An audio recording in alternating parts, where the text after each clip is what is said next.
is our last one, the 2 versus 7 matchup between Michael Hetrick and Braun-Duin. These, as we've been talking about, lots of Seachrome Coast in every deck we've been telling you about. This is the one matchup where we do not have that going on.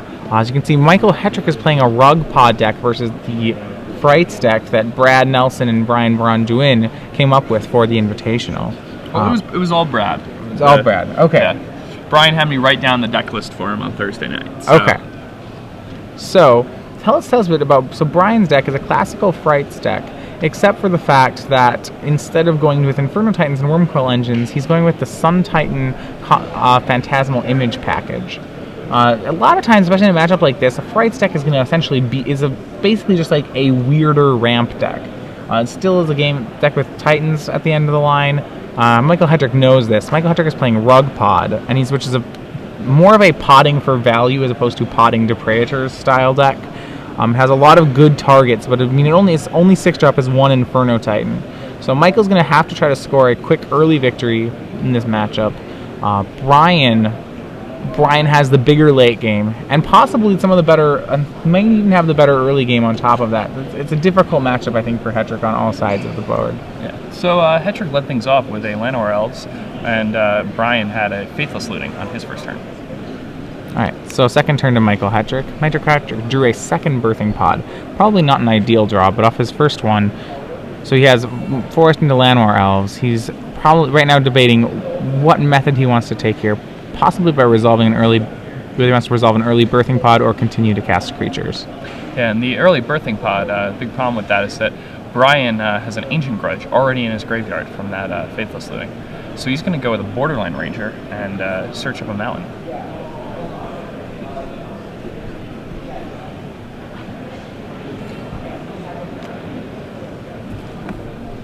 Alright, so Borderline Ranger will search up a mountain. Michael Hetrick's deck does not really need double red in the main deck. All of his cards, the only red cards he has Zealous Conscripts and Huntmaster of the Fells that require red mana.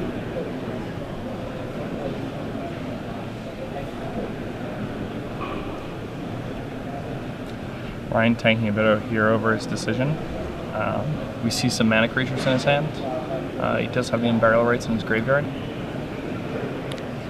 Frights has a lot of different decisions early on. It has a lot of things it can do at 1 and 2 mana, and deciding which kind of colored mana to keep open when you're making your plays is actually very important. Deciding when to Faithless Looting also. Yes, it's an extremely difficult deck to play. Now, Michael's really got to get aggressive here if he's going to have a chance. Yeah, Michael swings in for 2 with Borderland Ranger. First damage of the game, dropping Brian Braun-Duin down to 18. Point we will see a Birthing Pod on 4 mana. Mike Hetrick is going to deal 4 to himself to play and activate Birthing Pod. Borderland Ranger is sacked, getting 4 drops. He has available Huntmaster of the Fells and Phyrexian Metamorph at 4 mana. We will see a Huntmaster. Yeah, Huntmaster of the Fells coming down for Michael Hetrick. Pretty strong there. Michael's going to try to attack the mana base of Brian Braun-Duin. Once he needs to keep win before Brian can basically get to Praetor time. Yeah, I mean, once Brian has resolved an Elshtor, the game becomes almost impossible for Michael Hetrick. He only has so few cards that can survive the massive Praetor. Now keep in mind, we have an Ancient Grudge in Brian's graveyard here. Yeah, and that could deal with the Birthing Pod. It's a 1-of in the main deck. He has a second one available on the board. It may seem like a strange 1-of when you consider how many Mulch, Faithless Looting, and Tracker's Instincts are in the deck. It's a very safe main deck card. Yeah, if you ever draw it, you can just looting it away. If you don't want it, of course. And a Phantasmal Image is going to copy Huntmaster of the Fells. Alright, Phantasmal Image, a very versatile card and probably the most innovative thing in the Frights list that Brian's been playing.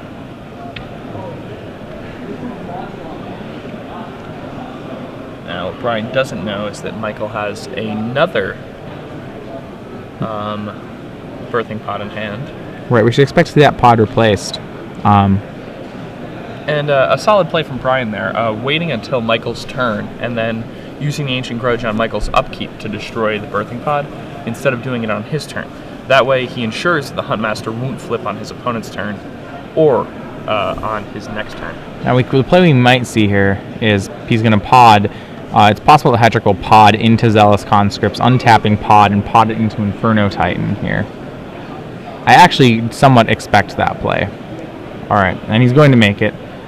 He's going to get the... Actually, he can kill the entire board of Braun-Duin with how illusion rules work. He's going to opt not to do it. I don't know if Hetrick is aware of that play. Just to go over you those at home, if you do target the Phantasmal image, you may assign damage to it because of Titan only, I believe, since it only deals the damage on resolution, the image would die and you're allowed to reassign the damage.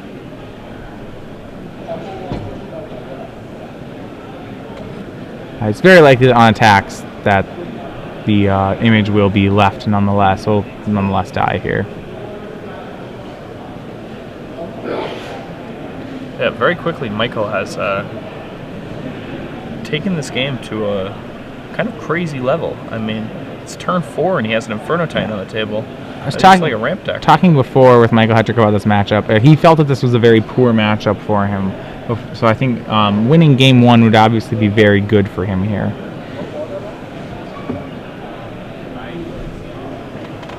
Yeah, and Brian flashing back a Faithless Looting, really trying to get the Elishnorn that he needs here.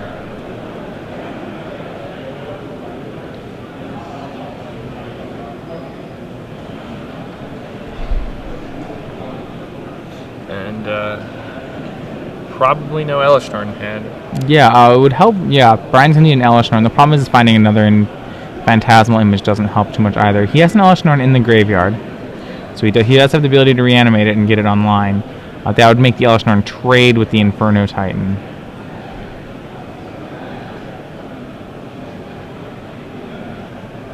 Yes, Inferno Titan, very strong. Trades with Elishnorn. We might see, so he has a Strangled Grace and a Green Sun Zenith in Michael Hetrick's hand. His options, he can try to use the Zenith to Zenith up an Acidic Slime and go with the mana base to try to keep Brian off of Unburial Rites mana. If he slimes a Shimmering Grotto and then uses Inferno Titan to blow up the Avacyn's Pilgrim, he can probably keep Brian off making the Elishnorn. Very few untapped white sources in Brian's deck.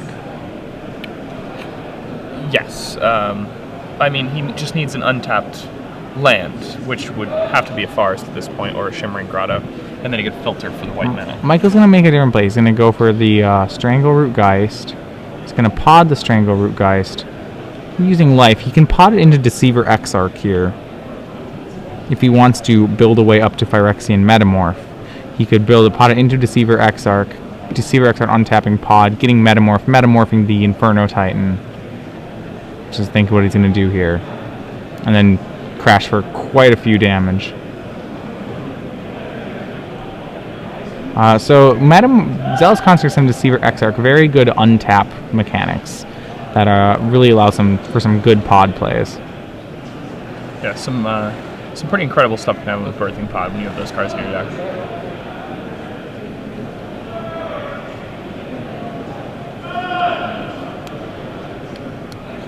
And Hetrick 2-1. He doesn't. Just I believe he could have thrown 2 extra damage at Brian's face there with how illusion rules work. He opts not to. So he will then deal 15 damage to Brian. 16. So Brian will drop to 4. It looks like Hetrick has been able to steal the first game here. Yeah, he's really far ahead, and even if Brian can get an Elishnorn. Alright, and now we have Michael Hetrick moves up 1-0.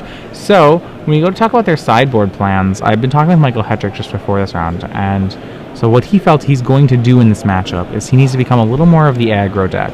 He doesn't feel like he can compete too much with Brian on the large creature scale of things. So he has 3 Hell Riders in the sideboard, which he's going to side in for Huntmaster of the Fells. Now, the biggest thing you have to know about the mirror here is that Brian has 4 Arc Trails in his sideboard, and Michael Hetrick has 3 Arc Trails in his sideboard. Both these creatures play 8 mana. Both these decks play 8 mana creatures on both sides, but you can expect kind of a fiery battle, mana creatures dying back and forth.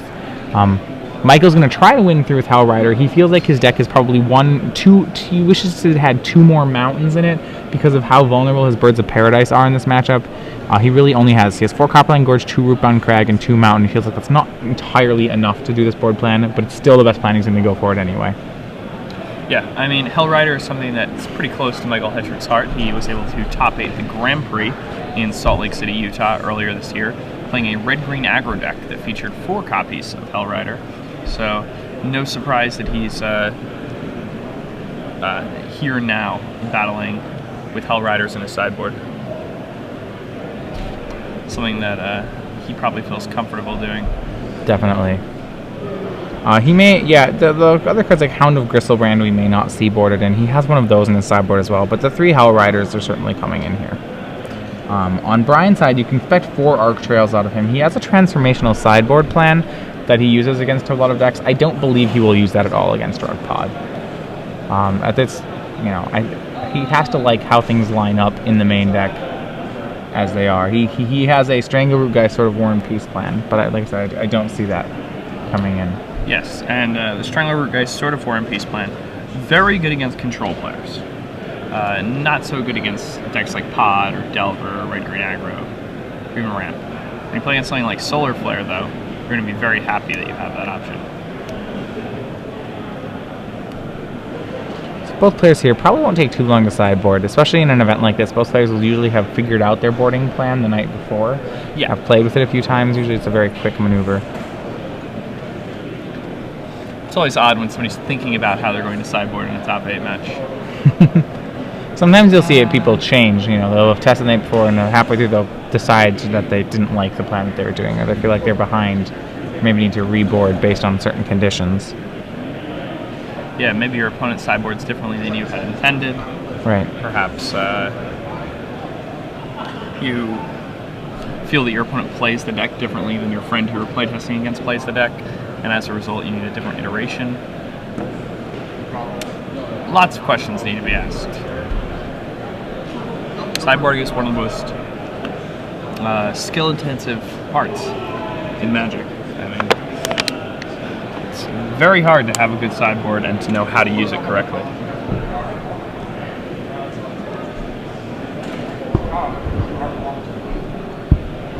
So I believe this is our first match to have Michael Hetrick up 1-0. Remember, our other matches that we have going on, currently we have Shaheen Sarani versus Ronnie Rittner, Max Tietz versus Lauren Knoll, and Adam Boyd versus Jerry Thompson. We'll keep you updated on the game scores of all 3 of these as we move through this match. And again, I'm Jacob Van Lunen. I'm being joined by Matthias Hunt, and we're in Indianapolis, Indiana, bringing you guys coverage of the Star City Games Invitational. It's a huge tournament, players playing for some really big surprises.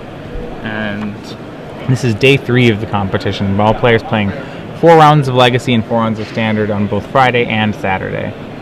So these two have already battled their way through 16 rounds of Swiss. Yeah, they did battle each other. Most of these players, because of 16 rounds, have played most of the other top 8 competitors at one point or another. These two actually did play in Standard earlier in the tournament. Braun-Duin scored an easy 2-0 victory. It was Hetrick's first loss of the tournament. Patrick was our last undefeated player. Brian's going to go to 6 this game. Yeah, so the two of them battle. I remember Michael Hetrick lamented that he felt like his deck was showing up at all the wrong times after the match. He was, according to him, he was routinely drawing pod targets the turn before he was podding into them. And found it. I remember, yeah, he lost about 2-0 in about 20 minutes in the match. So out for revenge here. This was his only loss in Standard. He went 7-1 in the Standard portion of the tournament. And up 1-0, and right now he has his opponent a little bit on the ropes. Brian's mulliganing to 6. Looks to be happy. Yeah, well, Brian doesn't need too much to be able to get into the game.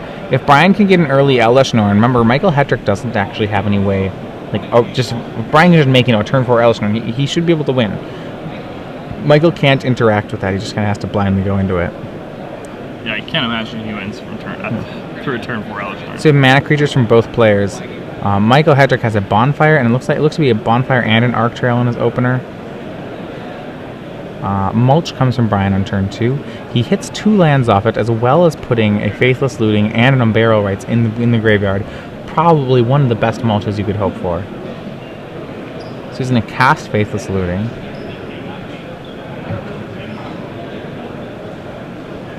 He has a good number of lands in his hand right now.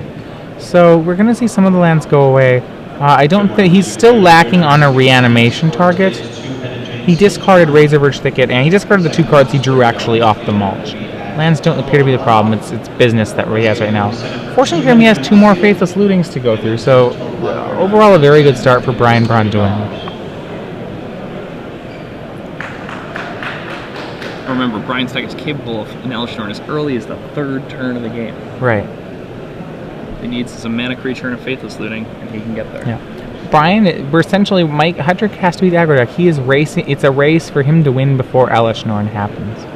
He's going to slow Brian down a little bit, arc trailing 1 and 2, killing the birds, putting Brian Braun-Duin at 18. And then he'll pass the turn with no other creature. So what Brian will do is he'll want to dig. He can use the first Faithless Looting to dig. The second one's a little less. He wants to make sure that if he naturally draws a Praetor or something, that he is able to then discard it.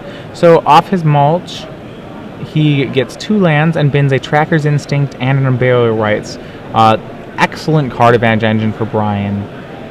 Yeah. The ability to use your graveyard as a resource is just so strong here. All right, Jerry Thompson up now 1-0 over Adam Boyd. If you recall in that matchup, Jerry's playing a classical Delver list versus Adam Boyd's mono blue Delver list. So they'll be going to sideboarded games, and the winner of that match will play the winner of this one. Yes.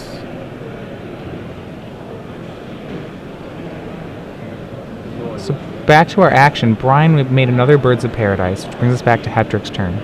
Hetrick does have another kill spell for it, but his board presence is a little low. So he's going to make Birthing Pod, and he's going to have the birds pod themselves into something more respectable. He's into a Strangleroot Geist. Probably. And he will put Brian to 16.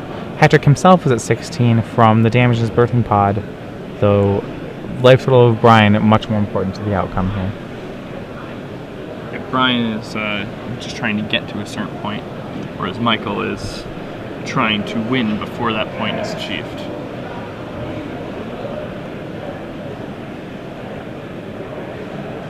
Faithless Looting flashback from Brian.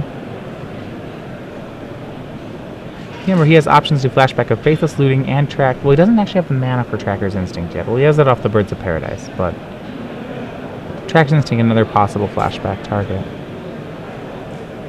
What Brian doesn't know is that his mana creatures are a little unsafe right now. Michael Hetrick has a Bonfire of the Damned in his hand.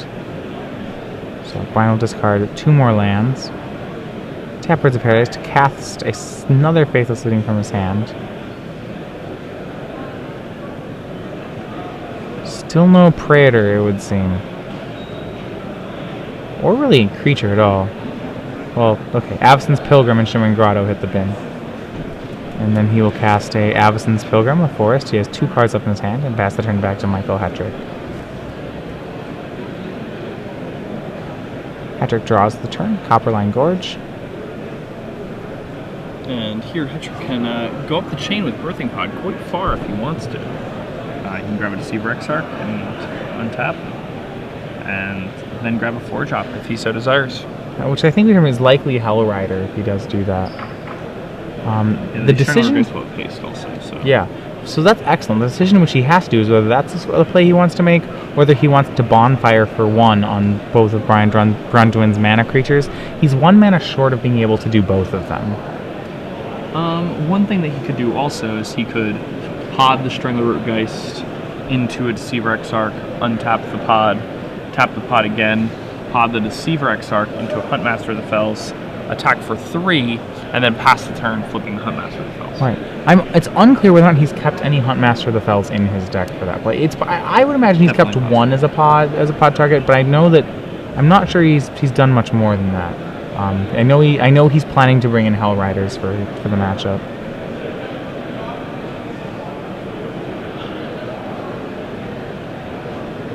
Go ahead and sacrifice the Strangleroot Geist. Yep, Strangleroot Geist comes back as a 3/2. He's going to go get We'll see. His 3-drop options. He also could get Ether Adept here, Borderland Ranger, or Daybreak Ranger.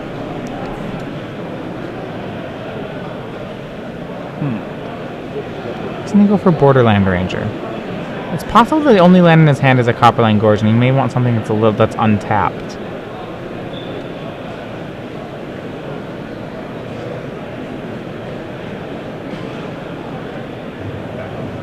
The forest in play, he's definitely gonna go for the bonfire on 1 play. So that'll take away both of Brian's mana creatures, put Brian at 15, and off the attack, put Brian down to 12. It appears that Hetrick has the Zealous Conscripts in his hand. He may have more post to board too. He does play 3 in his 75. Yeah, and in the first game we saw just how strong Zealous Conscripts can be. Right, it's a very versatile card. Make a 4-drop into an Inferno Titan.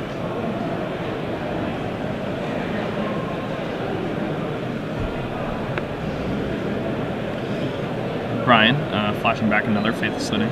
And I have to think Brian has to make sure he doesn't get too frustrated here. He's got to be frustrated at how many cards he's gone through without actually seeing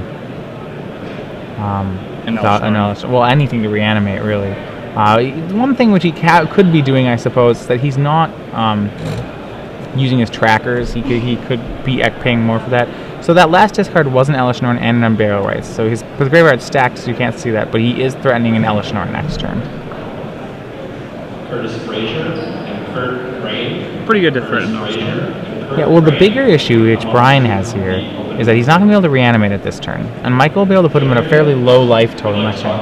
It's off just a simple play as Pod into Howl Rider, deal 8. At that point, the Zealous Conscripts in Michael's hand should be enough to lethal even off an Elesh Norn that resolves. Yeah, and that makes complete sense. I mean, Zealous Conscripts, when you steal an Elesh Norn, deals a whopping 9 damage to your opponent. Right, so Brian has to stay at a very healthy life total. And both players have tested.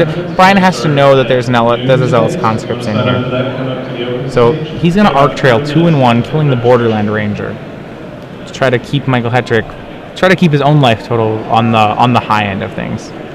But like you said, with 9 damage, with a Strangleroot Geistswing, that would be put Brian at exactly 9. Legacy Open players, that's the end of round 1. Legacy Open players, that's the end of round 1. Active player, finish your turn, and get your 5-turn extension. Again, end of round 1. Sorry, just to pause here while they talk on the announcement. Okay, back to the game. Yeah. Michael Hetrick, his next land is going to be he has plenty of lands. He has another Birthing Pod, a Forest, a Copperline Gorge. Not too much action in those cards. The only real card in his hand that we care about is the Zealous Conscripts right now. Yeah, the Birthing Pods can be used to great effect, though. Definitely. They create a lot of card advantage all by themselves. Have now been posted in yellow paper. Please find your seats. Michael's going to play a Forest for the turn.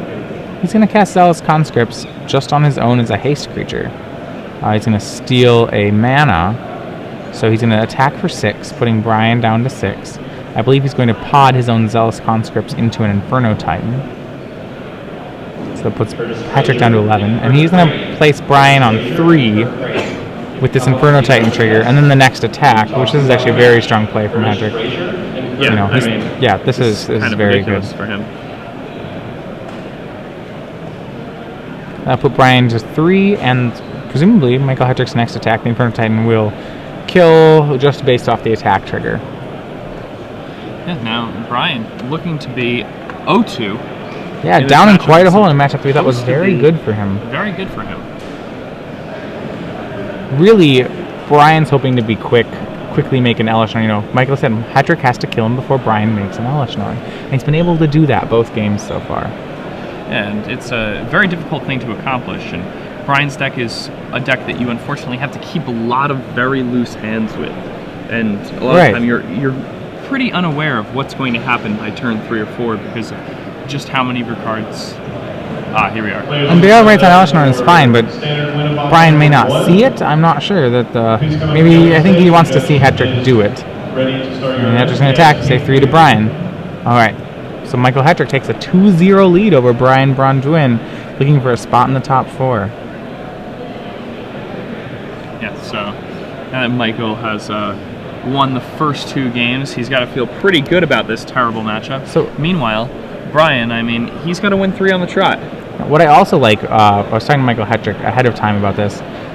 So sometimes, with these larger events, the competitors have the option of, at any point, if everyone left in the tournament at the beginning of a round agrees to split on prize, they will split the cash prize. Michael Hetrick has specifically denied any cash splits for this tournament, as he wants the entire first place prize to himself.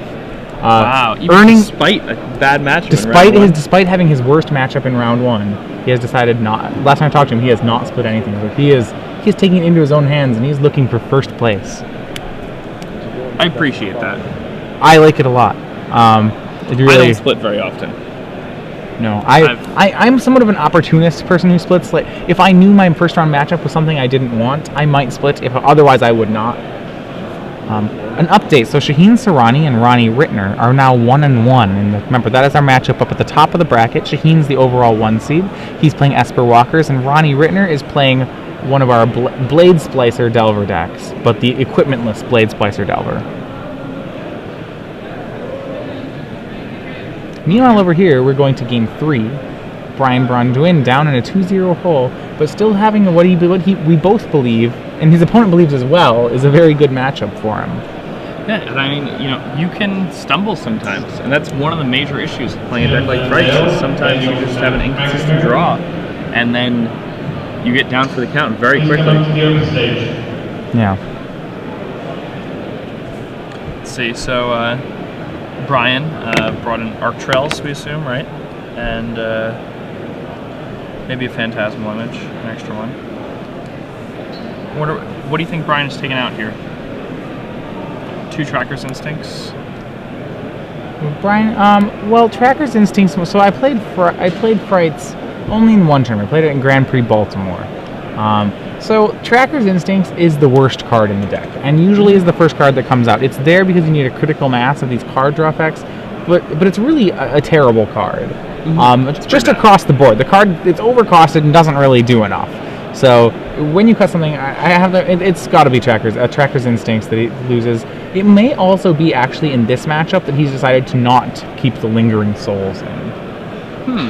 Yeah, and I mean, that's really probably not that big of a deal, because against a deck like Michael's, I mean, he can just create a pod chain, grab an Inferno Titan, and when Michael's winning, he's winning big. As we've seen both these times, Michael's just swelling over on the board. 1/1s don't really slow him down. So at this point, if I were Brian, I might take out Lingering Souls here. It's really just race to Elesh Norn for Brian Braun-Duin.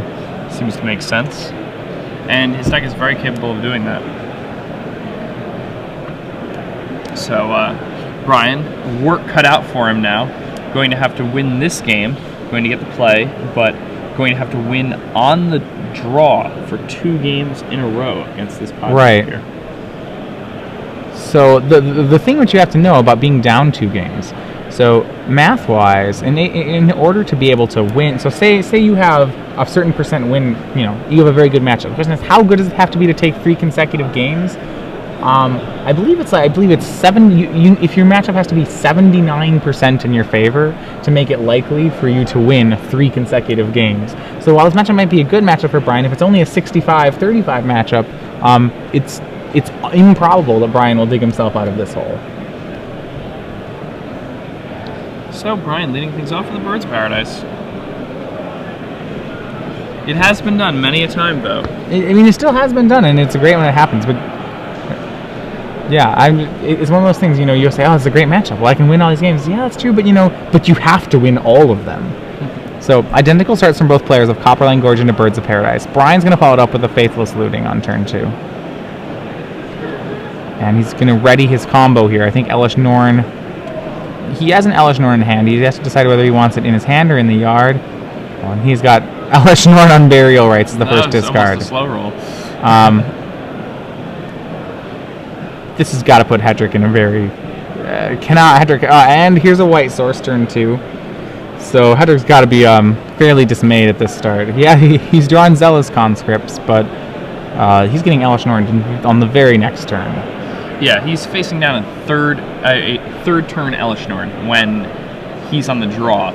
So he's only going to have 2 lands in play, and Brian's going to have an Elesh Norn on the table. There's the Landmore Elves. So I remember when I had first played in Pro Tour Honolulu, the Frights deck was completely unknown. I played against it in the day 1 of competition, and I was a red-green player, and I remember this happened to me games 1 and 2. I remember walking away from the table. I was against Raphael Levy, and it was 10 minutes into 40 minutes after the clock, and thinking, what just happened? This is. I felt like I was playing Standard against Legacy. Yeah, Rafa, man, he's good. Yeah, I mean, no, but really, when you're on the side, on Hetrick's side, you really feel like you're playing against a Legacy deck. Wait, he just turned 3 to Elesh Norm. I went mana creature, and then I got Elesh Normed, and I took 3, and you're just like, this isn't Standard. So, Hetrick's still in the game. The reason he's kept in, the reason you haven't seen a concession is Michael Hetrick does have Phyrexian Metamorph in his hand naturally.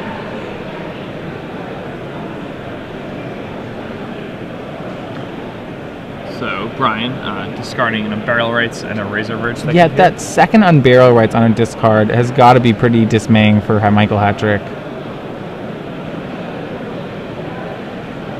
Brian, yep, he's going to make some more mana creatures here. Attacks for 4 with Elesh Norn. Discarding Unburial Rites is another, also probably means that Brian has another one, would be my guess. You want to normally keep your Unburial Rites at this point just so you can get both halves of it. The only reason I think you would discard it is because you may actually just simply have another one. So Metamorpho Legend rule Elesh Norn.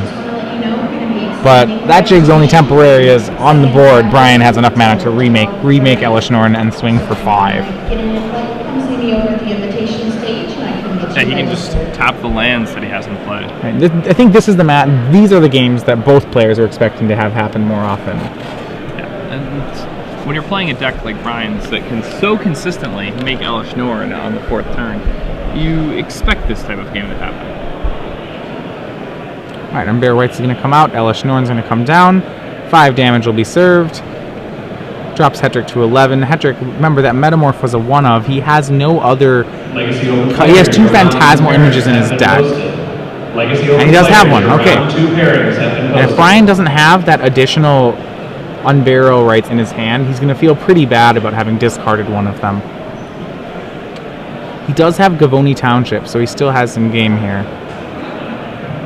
If you signed up for $10, Michael Hetrick's surprisingly still in this game. His deck has post-board, 2 Phantasmal Image, and the 1 Phyrexian Metamorph as the only ways the deck can deal with Elesh Norn. Again, if you signed up for the $10 draft, number 1. He may also Zealous Conscripts it, so actually Brian would be pretty hesitant about making an Elesh Norn here anyway. Michael will swing with his 2 creatures and township them, dealing 3 damage to Michael Hetrick, placing him to 6 life. The question is, can Hetrick steal this game? That if he has a Bonfire of the Damned in his hand, is that a Bonfire? I believe it's a Hell Rider, correct? I think so. So if that's a Bonfire, Hetrick will have taken over this game. Oh, it's a Hound of Gristlebrand. Ooh. Hound of Gristlebrand's not a card you see that often. Get 2 colorless, 2 red for a 2/2 double strike with Undying. Right, so then the last cards in his hand are Zealous Conscripts and I believe Deceiver Exarch. Or Birthing Pod. It's one of the 2. I'm not positive. I believe it's Birthing Pod.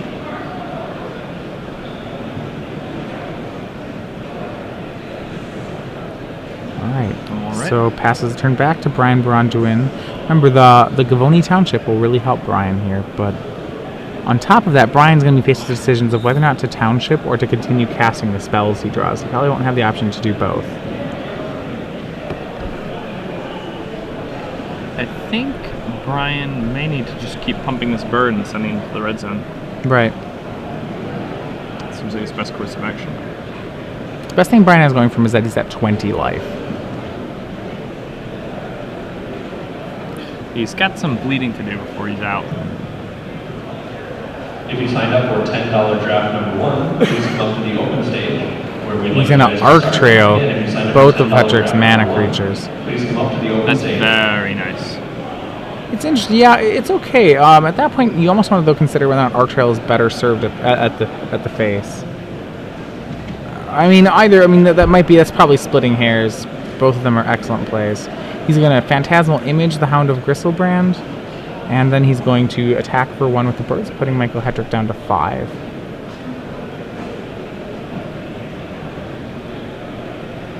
And Michael, here he does have a Birthing Pod, so he can Birthing Pod into a Zealous Conscript this turn if he so desires. Which could be a pretty strong play here. Hound of Gristlebrand. 2/2 double strike with Undying. Not the most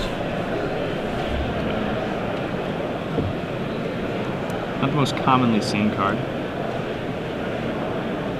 Michael Hetrick is such a strong player. Yeah, especially with Rug Pod, there's a lot of lines, a lot of lines to play to be aware of, and also just to be aware of, just to see where your outs are. There's so many different cards you can top deck at each point that you usually have a live strategy at most points of a game, and he's doing a great job of finding them. This is certainly a game. There was a turn 3 Elesh Norn. There's a turn 3 Elesh Norn with 2 Unburial Rights, and yet Michael has made a game of it. Yeah, Michael may win this game. Right. To be fair, I would want to be on Brian's side of the table right now, but Michael's in it. And he has, another Elesh Norn in hand. Alright, that's enough for Hetrick to scoop up his card. He already answered 2 Elesh Norns, the third one will get him. So Braun-Duin gets a game. 1 down, 2 to go for him. So he's going to try to claw his way back into the semifinals of the Invitational. Michael Hetrick, man. He's a good Magic player. He's a very strong Powerful player. wizard. The wizard of many levels. Michael Hetrick, probably best known as what seems to be described as he winning a Moto PTQ every season, which is a quite accomplishment, as they're very difficult. He is underscore ShipItHalla on Moto, for those of you who play Moto. You can also follow him on Twitter at the ShipItHalla on Twitter. Yeah, and he wins Magic Online PTQs like they're FNMs. I remember talking to him about this. It's weird because he was in our testing group in Barcelona because he had, won a Magic Online PTQ, and he said that he had won 5 Magic Online PTQs before, which has got to be... I can't think of anyone who's won more than that. I don't think there's... I mean, I'm not positive, but it seems highly unlikely. Those tournaments are often well over 500 people. Yeah. Usually, they're well over 500 people. Yeah, but some of them usually there'll be a 512 person one or a 768 person one.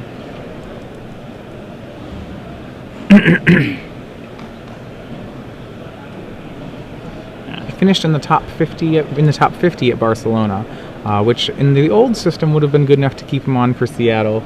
New system's a lot harder, and so he's currently not qualified for Pro Tour Seattle. Yeah, he's going to have to go and win another Magic Online PTQ. Well, all right. I mean, if the past tells us anything, it tells us that he's capable of doing that. Absolutely. And watching him play these matches, I mean, he's playing really well. Playing very solidly. Yeah.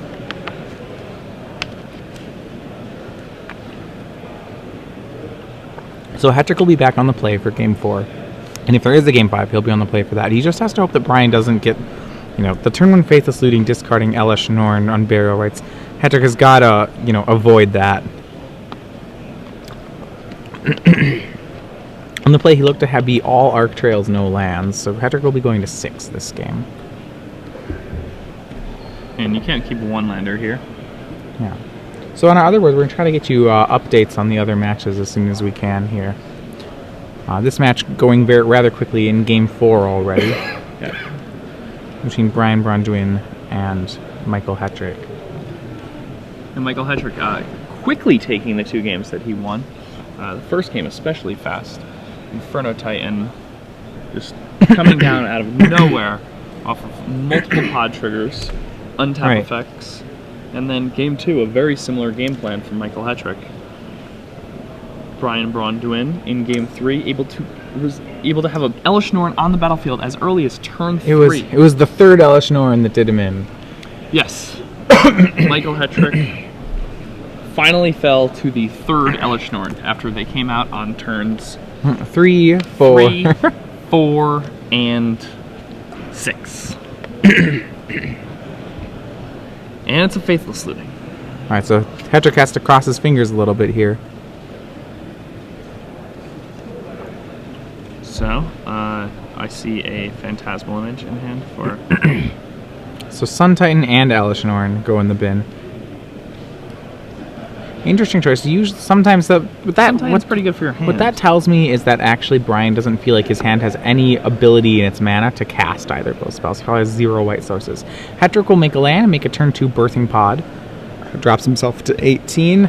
He's setting up to try to get some really strong plays here. I think what he may try to do in this situation is acidic slime, like quickly find his way to an acidic slime and then find a way and then start potting into metamorphs and images for his acidic slime. As we see, actually has metamorph and image in his hand. Oh, that actually can hurt him in many ways. Okay, so some updates from across the other board. We have Shaheen Sarani currently up 2 games to 1 over Ronnie Rittner. Remember, Shaheen Sarani, as you can remember if you've been following our coverage, he and Michael Hetrick were the 2 undefeated Day 1 players. Both of them ended up at the number 1 and 2 seeds. Both of them actually, at some point, were worried about being in contention, but both clawed their way back in and became our 1 and 2 seeds for the tournament. Lauren... Both of them also at one point were in danger of becoming the same person. That's also true. In what's a long drawn-out Delvermere, Lauren Nolan has taken the first game over our previous Invitational winner, Max Teets. They're currently playing Game 2. And Adam Boyd has managed to equalize with Jerry Thompson. They are at 1-1 as they are going to Game 3. The Birthing Pod sacrificing a Llanowar Elves to grab a Strangleroot Geist for Michael Hetrick there. Very good for his very aggressive game plan here in post-boarding games. Another Faithless Looting from Brian. Going to look to find it on Burial Rites as fast as possible, and I believe he has found that on Burial Rites. So he's going to pitch that, and then next turn, Brian is going to be able to put an Elesh Norn into play. And I believe that will be fast enough. He's got some dangerous stuff going on the other side of the table, but if he can get this Elesh Norn onto the table, things will be looking much better. And so we know that Brian does or does not have the Burial Rites. Alright, so the Rites is in the yard. Oh, and an Ancient Grudge. Very good. The Ancient Grudge is very relevant right here. Yeah, now Brian can... It really takes away a lot of Michael Hetrick's outs. His out. Remember, Hetrick does have 2 clone effects in his hand, so he has a way to answer Elesh Norn, but that's not really the relevant part, because he won't have anything left. If his creatures are dead and he gets grudged a bunch. So, Phantasmal Image coming down on Strangleroot Geist. Ancient Grudge coming down on Birthing Pod, and Braun-Duin puts himself firmly in the driver's seat for this game. Yeah, I mean, this is where we're seeing how I expected this matchup to look. Right. So, like I said, you know, when he was down 2-0, Brian probably not odds-on to be able to claw way out of a hole. At 2-1, I think he's about a coin flip to win, and if he manages to win this game, I think he's an overwhelming favorite to come up to finish the comeback. It's looking like our the first match we're covering is going all the way to 5 games, and it's going to finish before the other matches, so we'll be able to bring you guys coverage of another match as well. Absolutely. Okay, one moment. Michael has to pee. Okay, Michael. So we're gonna sit here and ponder on the board a little bit. Michael's has, and sometimes in these long matches you actually will have that. Judges, you're allowed to request a bathroom break in an untimed round from a judge, and Michael has done so. So yes. We're gonna bring you back over here. We'll talk to you for a bit rather than looking at the same board state.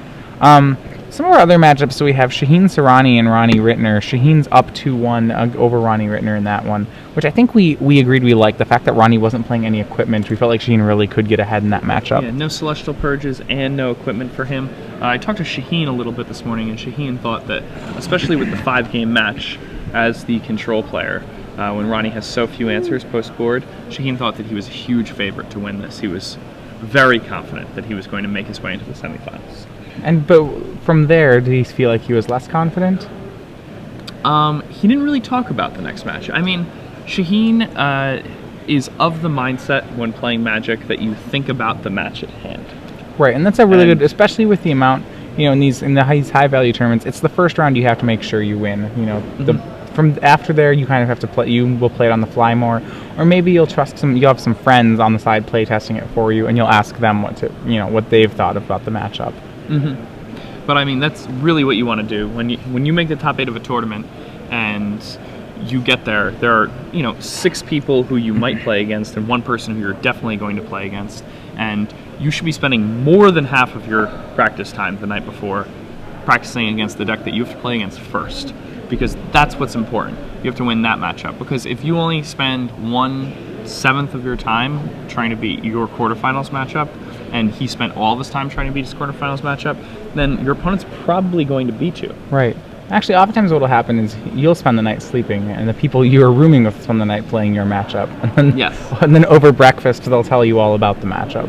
Exactly. That's how it's supposed to be done. Right. That's why it's good to have friends in competitive Magic. Yeah, it's not that Magic is, I guess, in the end, an individual sport. So some people, when they talk about Magic teams, you say, well, this isn't really a team game. And I guess at that point it is true. It's not technically a team game, but the amount of actual work that has to go into creating the best decks and preparing for tournaments oftentimes is a lot for a single person to do. Realistically, a team is much better in that aspect because of their ability to kind of share the work on it. Yeah, and Magic in the past has been a team game. Right. From time to time, and again this fall, it's going to be a team game. And do you have a team? I do have a team for the team. Who's your Grand Prix. team? My team is myself, Andres Prost from Alaska, and then Kyle Stoll also from Minneapolis. Very nice. So good team. Yeah, our team, which is Team Panic from Barcelona, I believe we were dividing into 3 teams for that one. So we're going to hope Michael Hetrick also on that team. I believe he's teaming with Sipit Hall. I believe he's teaming with Ricky Sitter and Shahar Shanar for the tournament. That's another. That's the Sacramento side of the team. Yeah, Shahar Shanhar. Yeah, and definitely a rising star and Sitter. Sitter, not. Is my belief. I don't want to quote them on that. Sipit Hall. Yes. Okay. Who routinely gets confused with Michael Hetrick because of their name. Yes. And deservedly so. I actually had to do a written feature match between the 2 of them. Well, that sounds like fun. Yeah. I referred to them by name and not by Shibithala and Sipithala. Oh, okay. Because that might have been confusing for the reader. All right. But I was tempted. Sure. So you're also playing in the Team Grand Prix. I am playing in the Team Grand Prix. So by every indication that I can tell, every pro or current pro, past pro, or aspiring pro is traveling to this Grand Prix, which makes me think it's going to be one of the most difficult Grand Prix I've ever been to. It's definitely going to be a very difficult Grand Prix. It's going to be large. And it's funny because Team Grand Prix historically are smaller than other events. Well, there's less entrants, technically. Yes. However, there are going to be a lot of entrants here. Yeah. I'm expecting there to be around 500 teams at this event. So, yourself, Chris Lockman. And Brad Nelson. Very nice. So, the Sliver Kids. That's the name of our team. Brad is a Sliver Kid. Brad's an honorary Sliver Kid? Brad is an honorary Sliver Kid. We've known him since before we were the Sliver Kids. Sure. Which is hilarious because, Brad was like this random dude who played the Perilous Research Storm deck in Standard on Magic Online. And we knew him through that. Okay, and, so talked to him a long sometimes, time ago. And then met him at 06 Nationals, I think, was the first big tournament he had qualified for. Okay, that was the year Antonino won Nationals? Yes, he beat Ben in the finals. Okay, so Urzatron Blue was the deck there. Or wasn't it, Solar Flare. Solar Flare. It was Solar Flare. It might have been won by Tron. Anyway, met Brad there, and we've been friends for a long time. Should be a good team.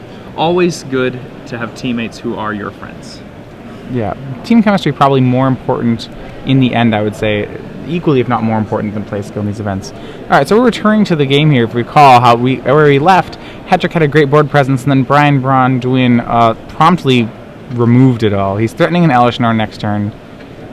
He has Phantasmal Image, Stranglegeist, and he has Ancient Grudge to Birthing Pod.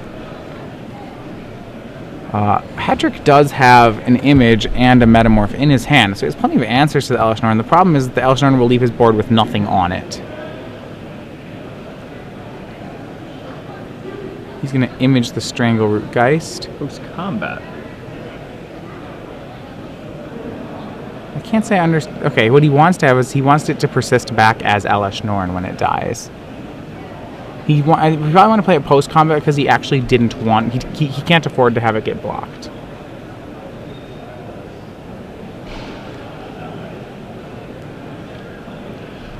Very reasonable.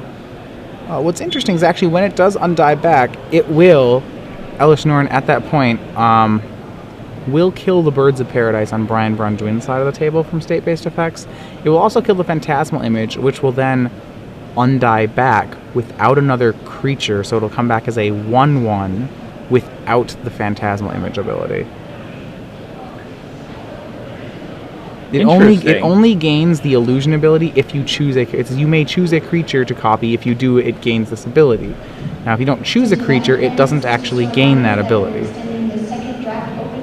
So Brian's not going to go for it right away. He's going to flashback Faithless Looting. Yeah, and I mean, I can imagine.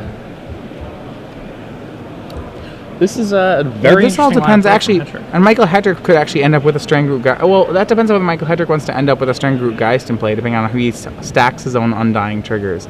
So, like, if the play of reanimating Elesh Norn is made, there's a lot of different things that go on here. Because of that, though, Brian is playing more mana creatures into this, which actually will not really. It's more just feeding to the fodder, though. It takes a little bit of rules knowledge to actually know what's going to happen here. Which, once again, I would say, if you're in this situation, call a judge. Ask a judge. If you aren't sure how the rules work, they will be glad to tell you. They can't tell you what's going to happen. No, you can just predict what's going to happen. You can explain. So you can't. So then there's a trick of how do you ask a judge correctly on this question. What you do is you would explain what you believe will happen. You can kind of say, like, you can ask for clarifications on the rules by kind of like explaining what you believe is going to happen to the board state and making sure that you can ask them if this was what would happen under the rules. You can give them a theoretical and ask, is this what would happen? Is this... And will a judge actually... I believe so. Because I've had situations come up where... Adam Boyd now has taken a 2-1 advantage over Jerry Thompson. And a Hell Rider here for Michael Hetrick.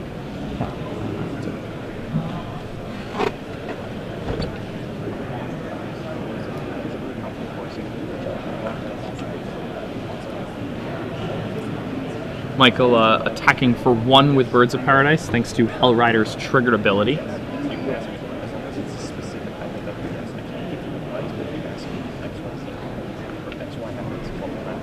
So Brian flashing back another Faithless Looting, drawing 2 cards. Let's see what he discards here.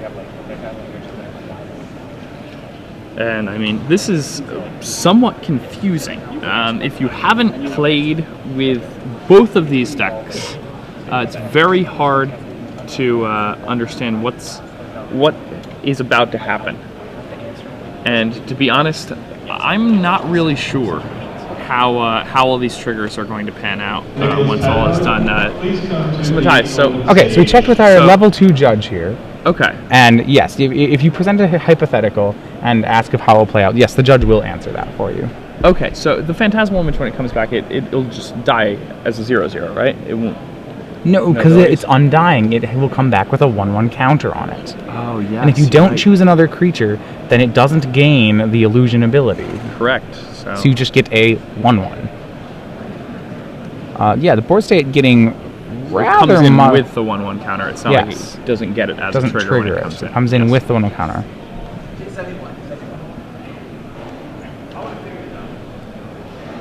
I know, fun rules. Fun rules at home. Some fun rule stuff happening. All right, yeah, figure out what's going to happen. I'm actually quite surprised Brian continued to play more mana guys into this board state. Right, I mean, and my guess is that he doesn't he's missing how this rules interaction works. And Michael Hetrick will take advantage of this. Michael's aware he's going to metamorph his own Hell Rider and will crash the team. So that is 10 damage before blocks, dropping Brian down to 5. Yeah, now that's a lot of damage. Yeah, I feel like Brian, not entirely aware, has been a little rules paralyzed here. Which once again, I say to call a judge on that if you're not sure. He's going to have to make quite a few blocks here. Now, granted, he can make these Phantasmal Image undie, which he probably will do. So the play then is he's making the Phantasmal Image undie so he can safely cast his Elesh Norn.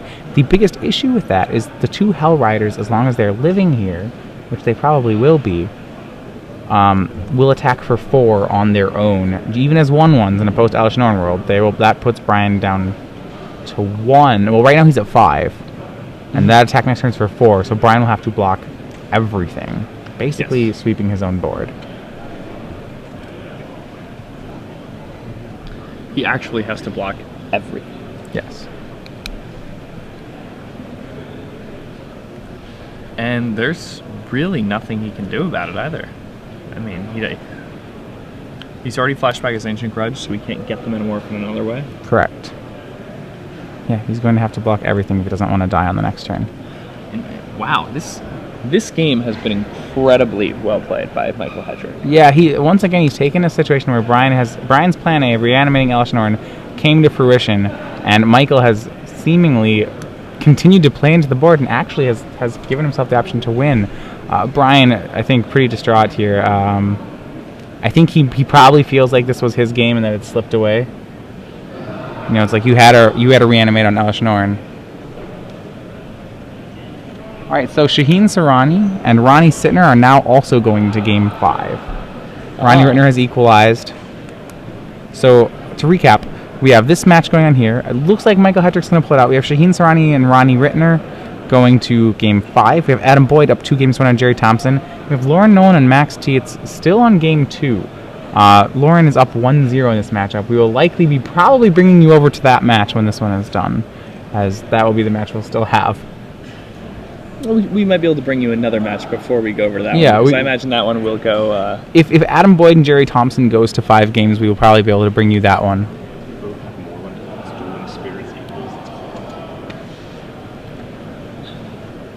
Yeah, so... Alright, so blocks are made. And he's going to have Phantasmal Image undie back as a 3rd Hell Rider. So now these Hell Riders fear no Elesh Norn. Brian's going to need an Arc Trail and a Reanimate spell to stay alive here. I'm really impressed by Michael Hetrick right now. All right, let's see. Does he have it? Is this the Arc Trail we're looking for? That'll do it. That'll keep him alive. I believe it is. It must be. Alright, and there we go. 1 and 2 Hell Rider and Phantasmal Image, both gone. And then he's going to reanimate Elesh Norn. Hell Rider's gone. Birds of Paradise is gone. Strangleroot is gone, then comes back and is gone again. Oh, so wow. Look at Brian. The Arc Trail does get him back into this. Does it? And he has a Hell Rider of his own. And I think he's got to send the red zone at this point. He's just... Right. 5 is a lot to do on a board with an active Elesh Norn.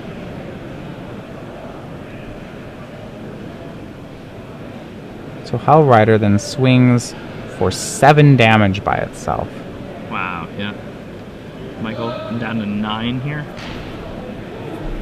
Alright, can he find a way to pull through on this? He's drawn Hound of Gristlebrand. I don't believe that will be enough. Hound will die, and then undie, and comes a 1/1 first strike for 4. Brian's down to 3. He let 2 of the damage through. So very, very close for Michael Hetrick. And he plays his 1/1 double strike and passes the turn. Looks like, actually, we probably spoke too soon. Michael is going... this matchup looks to be going to 5. Yeah, it looks to be going to Game 5. And... This is the last call. Yeah, that Arc Trail was very strong. And he's got the another Ancient Grudge in the yard now for the Phyrexian Metamorph. That should take all of Michael Hetrick's outs. So what Michael's hoping here is he's hoping to Miracle a Bonfire next turn. Yeah, well, Michael's just dead this turn. Brian can just flash back the Ancient Grudge and attack with everything and he dies. Okay, that's fair. So, yeah, he's going to do that. Flashback the Grudge. And this swing, I believe... Well, is it lethal? Yeah. 1, 2, 3, 4, 5... Yes, exactly 9. Exact, so he gets in for 6 with the Burn and the Elesh Norn, and then Yep, that's exact. 3 Hellrider triggers. Michael's going to wait for him to make the play.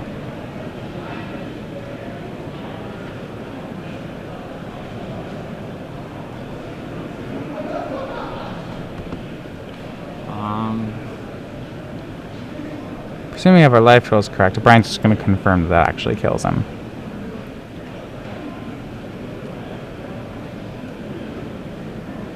And they're going to game 5.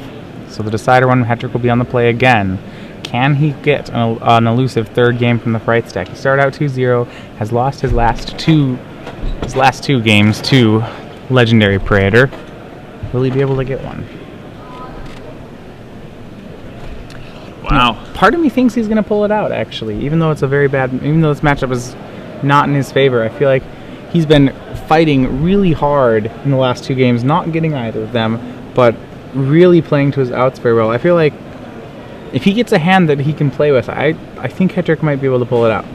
Yeah, and I mean, not only... I mean, Hetrick put Brian in a position where he had to top deck a specific out in both games. And... both of the last 2 games, despite Brian having a turn 3 and a turn 4 Elesh Norn. Right. In those games. The turn 3 Elesh Norn was on the play, by the way. Fair. So, going to 5, Brian Braun-Duin and Michael Hetrick. Also, Shaheen Sarani and Ronnie Rittner going to 5.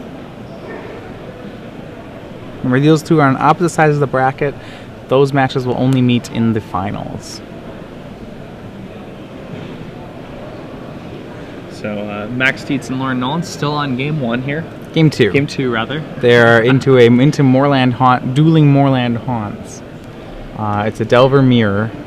And they both have angels on the battlefield too. So with angels on the battlefield, it becomes, you know, they're both 3/4, so they bounce off of one another. So if you get tons of this stuff on the battlefield, you can just never attack because both people have 3/4 and right. So multiple 3/4. It'll come down to cards like Dismember or Sword of War and Peace. And you can't,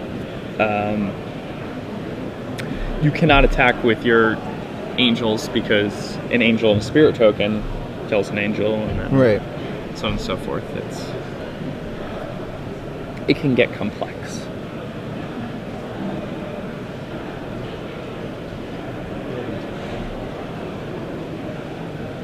So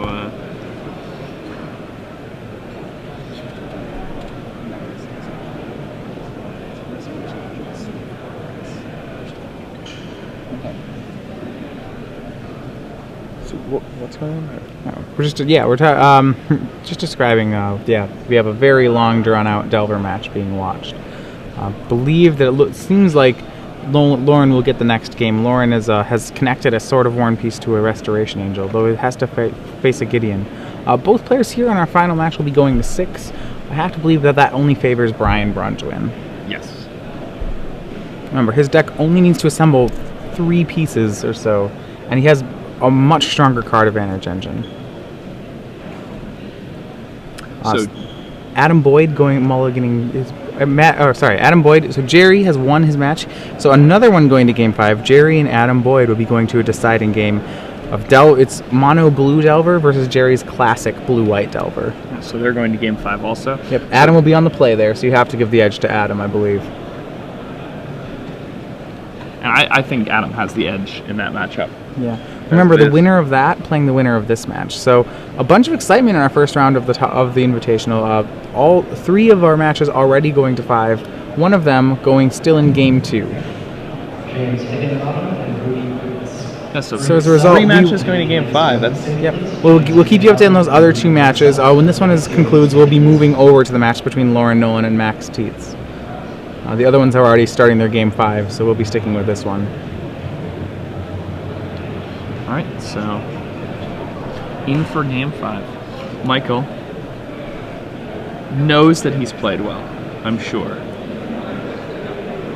Wants to get rewarded. Right. Has to play for this game.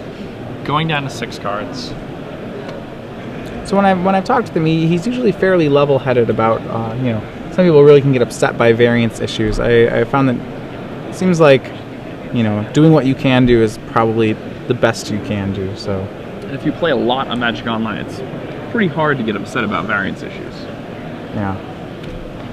Although, Certainly there are people who will find a way to do it. So forced into Birds of Paradise for both players. Hetrick with no turn 2 play. He's just a root-bound crag. Braun-Duin now contemplating his turn.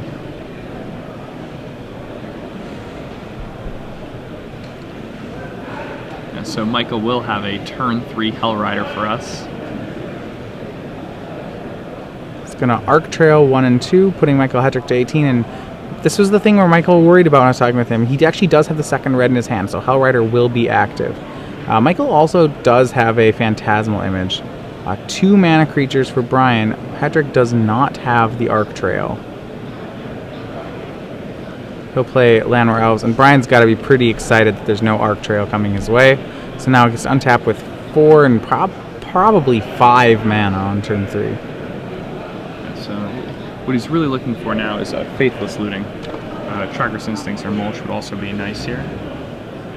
Well, at this point, he can just draw his 6 drops and 7 drops. Yeah, I mean, by next turn, he'll be able to just cast them. So Mulch revealing Blackcleave Cliffs and Copperline Gorge, putting a Sun Titan into the graveyard along with an Arc Trail. This game playing out fairly well for Brian right now. He plays the Copperline Gorge. He's going to attack for 1 with Avacyn's Pilgrim.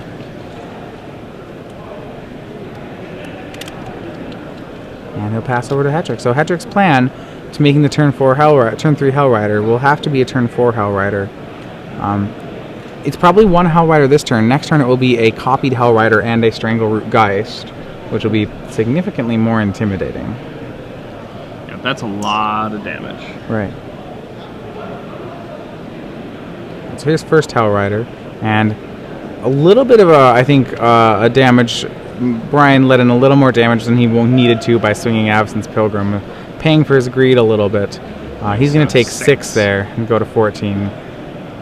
Whereas that, you know, he could have had the trade there if the Pilgrim was at home. Next turn, he'll be taking 8 before he even declares blockers. So Brian, who plays Gavoni Township and passes back. Hetrick's got to be very excited about this. Yeah. Brian is not aware of just how much damage is going to be coming his way. Yeah, a lot of damage right now. Phantasmal Image and Strangleroot Geist going to come down. Phantasmal Image will copy this Hellrider. And that last card he drew is Strangleroot Geist. Oh, sorry, he does have Hinterland Harbor and Phantasmal Image copying Hellrider. And they'll go ahead and take an attack. So that's 8 damage off the bat. Brian drops to 6. Yeah. And he has 2 blockers, but those blockers are going to have to go in, I mean... They both have to go into chump mode. Yeah, well, they have to go into trade mode, at the very least. Which isn't what he was hoping to do with Gavoni Township. Brian had... Well, they have to go into chump mode, because otherwise he goes to, 1 and has... And there's Hellriders. Double Hellriders. I mean, the problem is that Brian needs an Elesh Norn immediately. Yes. And an Arc Trail. Yes. Which I don't know if he'll have the mana to do it. I'm not sure he has a line that gets him out of this. The Hellrider plan from Hetrick, he was worried about getting that second red source. He found the second red source for this plan. It looks like it's going to get him there. And Hetrick had a somewhat disappointing loss in the top 8 of the Grand Prix. He lost a friend. He lost to Shahar Shinar. He did lose to Shahar eventual Shinar. winner. All right, so our first match is done. Ronnie Rittner has defeated Shaheen Sarani 3-2. So Shaheen, top-hitting 2 invitationals in a row, will not be the victor of either of them. Ronnie Rittner playing our blue-white Blade Splicer Delver with no equipment. Did manage to get the game, edge the match in 5. What that does mean is that Michael Hetrick now is the top seed left in the tournament and will be able, if he manages to continue on winning this one, as it looks like we believe he will be able to be on the play for all the remainder of his matches. Wow. Suddenly, Michael Hetrick with the no, I would not like to split. Sure, looking very good. Very, very confident. Who did? Okay. All right, and Max Tietz and Lauren Nolan's Game 2 finally has ended. They are now 1-1. We'll almost certainly be bringing you over to that match after the conclusion of this one here. So Max Tietz won. Max Tietz did pull out the board state there. I don't have the details on it, but yes, he did win that game. Brian chumps with both his team, and there's the concession. Michael Hetrick is through to the top 4. After going up 2-0 in what he considered his worst matchup in the top 8, dropped to 2-2 and managed to 3-2 pull it out. Michael Hetrick, the number 2 seed in the tournament, will now advance. He will await the winner of Adam